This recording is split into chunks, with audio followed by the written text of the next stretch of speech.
Happy Friday mga mare at pare, siksik sa katatawanan at drama ang dapat abangan sa tatlong Kapuso shows this weekend.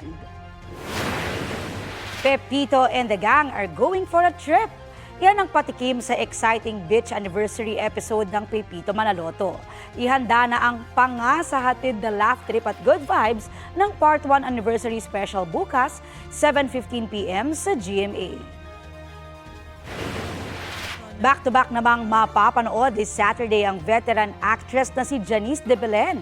Paano kung ang hinihintay mong pag-ibig ay magmula sa isang taong 2 dekada ang tanda sa'yo at siya ay anak ng lalaking muntik mo ng pakasalan? Abangan ang natatanging pagganap ni Janice sa latest episode ng Wish Ko Lang na Bawal na Pag-ibig, 4 p.m. sa GMA.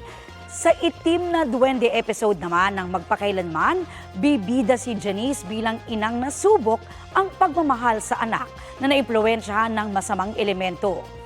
Mapapanood na yan bukas, 8:15 p.m.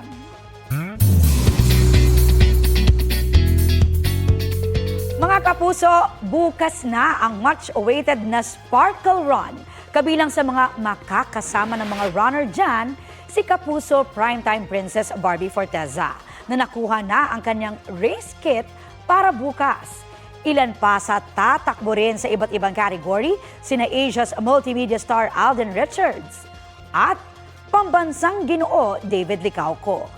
Nariyan din ang ilang PBB Celebrity Collab Edition stars at marami pang iba. Para sa mga lalahok, sundin lang ang guidelines para siguradong fun ang run ninyo with Sparkle artists.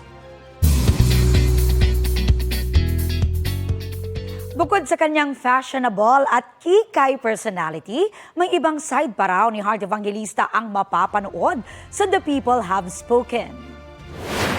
Madali raw na payes si Heart as host ng original Kapuso game show dahil gustong-gusto niyang makipagbalitaktakan.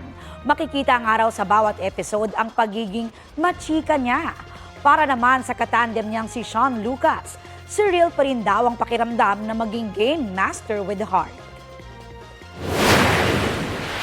In this show, it's really interacting with the people and their thoughts. And it's a good way din to educate yourself for certain things na, iba tayo na pananaw, pero okay, gets kita. So, bet na bet ko. Super excited ako pumapasok ako sa set, ganun, whenever we do something for it kasi it's totally new to me. Kaya, wala, I'm just trying to take it all in. Sa media conference ng game show, sinubukan ng ilang media friends makipagpulsuhan sa studio audience. Basta tatandaan, sa The People Have Spoken, POV mo ang panalo. Mapapanood na yan sa Kapuso Network starting June 6 ng 6:15 p.m.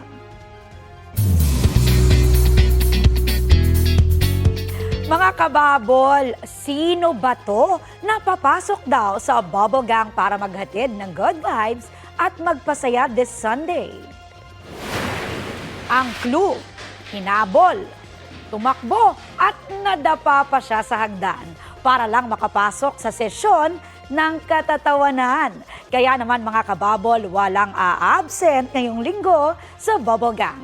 6:15 p.m. po yan sa GMA.